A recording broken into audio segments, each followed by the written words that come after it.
अस्सलाम वालेकुम viewers, welcome back to my YouTube channel. Viewers, कैसे हैं आप? उम्मीद करती हूँ खैरियत से होंगे और मैं भी बिल्कुल ठीक हूँ। आज की वीडियो में आपके लिए बेबीज़ के खूबसूरत फ्रॉक लेकर आई हूँ। करती हूँ कि आज की कलेक्शन आपको पसंद आएगी। व्यूवर्स, ये देखें, ये डिज़ाइन कितना खूबसूरत लग रहा है। आप वो भी बना कर लगा सकते हैं और भी जो आपको वीडियो में अच्छा लगे वो भी बना लें तो आपके बेबीज़ बहुत ही प्यारे लगेंगे। छोटी छोटी नाइफ प्लेट डालकर आप दामन में भी लगाएंगे दूसरे स्टफ़ में।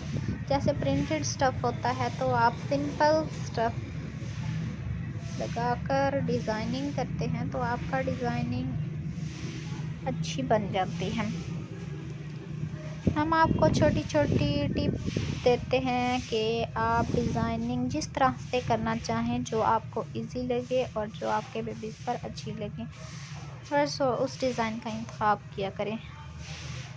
आप जब कहते हैं कि वीडियो में तो ये डिज़ाइन कितना अच्छा लग रहा था, इसलिए आप अपने बेबी की शख्सियत के मुताबिक डिज़ाइन का इंतखाब किया करें जो आपके बेबीज़ पर सूट करे। आप कहते हैं कि ये वीडियो में डिज़ाइन कितना अच्छा लग रहा था लेकिन पर ये डिज़ाइन अच्छा नहीं लग रहा, तो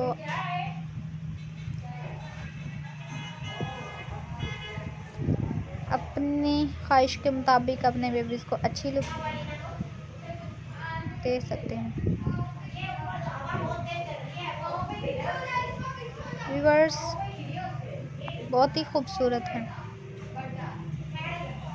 जो न्यू कमर्स हैं हमें सब्सक्राइब करें, लाइक करें, शेयर करें, बेल आइकन का बटन ज़रूर प्रेस करें क्योंकि हमारी हर आने वाली वीडियो की नोटिफिकेशन आपको मिलती रहेगी। अब तक के लिए अल्लाह हाफ़िज़। नेक्स्ट वीडियो के साथ, नेक्स्ट टॉपिक के साथ जल्द हाजिर होंगे। इसी तरह से हमारी वीडियो देखते रहें, देखकर बहुत कुछ सीखते रहें, प्यारे प्यारे खूबसूरत डिज़ाइनिंग आइडियाज़ लेते रहें ताकि आपको भी अच्छा लगे और हमारा एम भी पूरा हो। मॉम डिज़ाइनिंग बहुत ही खूबसूरत। ओके व्यूअर्स, अल्लाह हाफ़िज़।